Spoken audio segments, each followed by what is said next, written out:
Hi friends, நம்ம விஜய் மல்லி ஸ்டோரியோட upcoming episode எப்படி இருக்க போகுது அப்படின்னு அந்த வீடியோவில் பார்க்க போகிறோம். பார்த்தீங்கன்னா மல்லிக்காக என்ன வேணாலும் பண்ணுவேன் அப்படிங்கிற மாதிரி தான் எபிசோட்ஸில் காமிக்க இருக்காங்க. ஏன்னா பார்த்தீங்கன்னா மல்லி எவ்வளவோ விஜய்க்கு பண்ணியிருக்காங்க.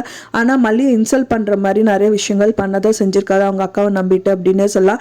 ஸோ அதுக்கு எல்லாத்துக்குமே மொத்தமாக சேர்த்து மல்லிக்கு ஏதாவது பண்ணணும் அப்படிங்கிற மாதிரி தான் இந்த விஷயங்கள் எல்லாமே பண்ணியிருக்காரு. அரவிந்த் கிட்ட கேட்குறாங்க, எனக்கு ஏதாவது ஜாப் கண்டிப்பாக வேணும், ஏன்னா மல்லியை நம்பி எனக்கு இந்த மாதிரிலாம் டிஃபன் எல்லாம் கொடுத்துட்ருக்கா, கண்டிப்பாக இன்றைக்கி எனக்கு வேலை கிடச்சே ஆகணும் அப்படிங்கிற மாதிரி சொல்கிறாங்க. ஸோ அவங்க காரில் வந்தவங்க கிட்ட எல்லாம் சார் நான் சொல்லி வச்சுருக்கேன் அப்படிங்கிற மாதிரி எல்லாம் சொல்கிறாங்க. அவரோட ரெஸ்யூம் கொடுத்த மாதிரி எல்லாம் சொல்லிட்டு இருக்காங்க.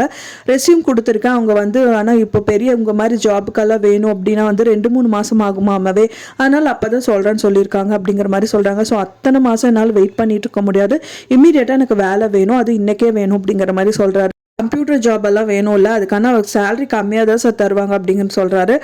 சேலரி கம்மியாக இருந்தாலும் பரவாயில்ல, கம்ப்யூட்டர் ஜாப் தான் வேணும்னு கிடையாது, எந்த வேலைனாலும் நான் இறங்கி பண்ணுவேங்கிற மாதிரி சொல்கிறாங்க. ஸோ என்ன சார் இப்படியெல்லாம் சொல்கிறீங்க அப்படிங்க, சரி சார் நான் நீங்கள் வாங்க அப்படின்னு சொல்லிட்டு கூட்டிகிட்டு போகிறாங்க. அதுக்கு முன்னாடி ஒரு சின்ன வேலை இருங்கன்னு சொல்லிட்டு தான் பார்த்தீங்கன்னா கார் சர்வீஸ் சென்டர் போகிறாங்க. அங்கே தான் ஒருத்தரை பார்க்குறாங்க. அண்ட் தென் அவங்கக்கிட்ட கார் சர்வீஸ் பற்றி பேசுகிறாங்க. அப்போ தான் விஜய் சொல்கிறாங்க, அந்த வேலையை நான் பண்ணுறேன் அப்படிங்கிறாங்க, வேலைக்கு ஆட்கள் வேணும் அப்படிங்கிற மாதிரி சொல்கிறாங்க.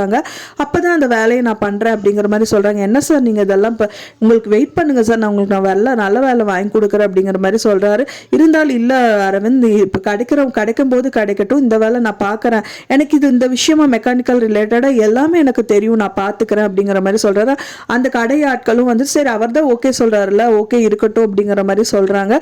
ஸோ இந்த விஷயத்தை எந்த காரணத்தை சொல்லியும் மல்லி கிட்ட தயவு செஞ்சு சொல்லிடாதுன்னு சொல்லி கையெடுத்து கும்பிடுறாரு அரவிந்த் கிட்ட அப்படின்னு சொல்ல. என்ன சார் நீங்க இப்படி எல்லாம் சொல்றீங்க அப்படிங்கிற மாதிரி கேட்கறாங்க. அண்ட் தென் அதுக்கப்புறம் மல்லி கோயிலுக்கு போய் வேண்டிட்டு இருக்காங்க. அப்பவும் பாத்தீங்கன்னா இப்போ இன்னொருத்தர்கிட்ட கை நீட்டி பணம் வாங்குறவர் 4 பேருக்கு வேலை கொடுக்கற மாதிரி வளரணும் அப்படிங்கிற மாதிரி வேண்டிட்டு இருக்காங்க. அப்பதான் ஆப்போசிட்ல ராஜி நின்றுட்டு இருக்காங்க. என்னடி சொல்றவங்களால வளர விட மாட்டேங்கிற மாதிரி நிறைய விஷயங்கள் பேசதான் செய்யறாங்க. அப்போ என்ன சொல்றாங்க அப்படின்னா கண்டிப்பா அவர் பாத்தீங்கன்னா ஒரு நல்ல வேலையில தான் சேர்ந்திருக்காரு, நல்ல பொசிஷன்ல தான் இருக்காரு அப்படிங்கிற மாதிரி சொல்றாங்க. அது கேட்டவுடனே ராஜி என்ன இவ்வளவும் பண்ணி உனக்கு வேலை கிடைச்சிருச்சாங்கிற மாதிரி நினைச்சு பார்க்கறாங்க. ஸோ அது என்ன வேலை என்ன ஏதுங்கிறதெல்லாம் நோண்டதான் செய்வாங்க. அதுக்கப்புறம் அதையும் அது ஸ்டாப் பண்ணணுங்கிறதுக்காக நிறைய விஷயங்கள் பண்ணதான் செய்வாங்க அப்படின்னு தான் எதிர்பார்க்கப்படுது. ஏன்னா இப்போ அவர் வேலை பண்றது மல்லிக்கு தெரியாது எந்த ஒர்க் பண்றாங்க அப்படின்னு சொல்லிட்டு, இல்லாட்டா மல்லிகிட்ட இவர் நீ பெருசா சொன்னா அவன் என்ன வேலை பார்க்கறான்னு தெரியுமாங்கிற மாதிரி போய் சொல்லதான் செய்வாங்க. என்னதான் எல்லாருக்கும் ஒரு கொஸ்டின் மார்க் என்ன அப்படின்னா ரொம்ப நாள் எதிரி கூட இந்த மாதிரி விஷயங்கள் எதுவுமே பண்றதுக்கு யோசிப்பாங்க. ஆனா கூட பிறந்த அக்காவா இருந்துட்டு இந்த மாதிரி இறங்கி வேலை பார்க்கறாங்க. அவங்களுக்கு என்ன சொத்து தானே முக்கியம், சொத்தையும் வாங்கிட்டாங்க. இருந்தும் அவங்களோட விஜய் ஏதாவது நல்ல பிசினஸ் பண்ணியோ இல்லை எப்படியாவது முன்னுக்கு வரணும்னு நினைச்சா அதுலயும் பாத்தீங்கன்னா முட்டுக்கட்டை போடுற மாதிரி இந்த மாதிரி விஷயங்கள் பண்றாங்க. எதுக்காக அப்படின்னு தான் தெரியல. ஏன்னா மனசளவுல விஜய் அவங்க அக்காக்காக எந்த துரோகமும் பண்ணது கிடையாது. அவங்க அக்கான்னு மனசுல ரொம்ப மல்லியை விட ரொம்ப பெரிய இடத்துல தான் அவங்கள வச்சிருந்தாங்க. ஸோ இந்த மாதிரி விஷயங்கள் அவங்க பண்றது ரொம்பவே ஏத்துக்க முடியாத ஒரு விஷயம் அப்படின்னே சொல்லலாம். ஸோ இதெல்லாம் முறியடிச்சு விஜய் எப்படி முன்னுக்கு வராரு அப்படிங்கிறது தான் எபிசோட்ல காமிக்க இருக்காங்க.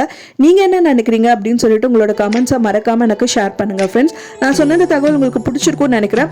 பிடிச்சிருந்தா மறக்காம லைக் பண்ணுங்க, ஷேர் பண்ணுங்க, கமெண்ட் பண்ணுங்க, சப்ஸ்கிரைப் பண்ணுங்க. மேலும் இன்னொரு மல்லி சீரியல் அப்டேட்டோட நெக்ஸ்ட் மீட் பண்றேன். தேங்க்ஸ் ஃபார் வாட்சிங் மை வீடியோ ஃப்ரெண்ட்ஸ். நெக்ஸ்ட் வீடியோல பார்க்கலாம்.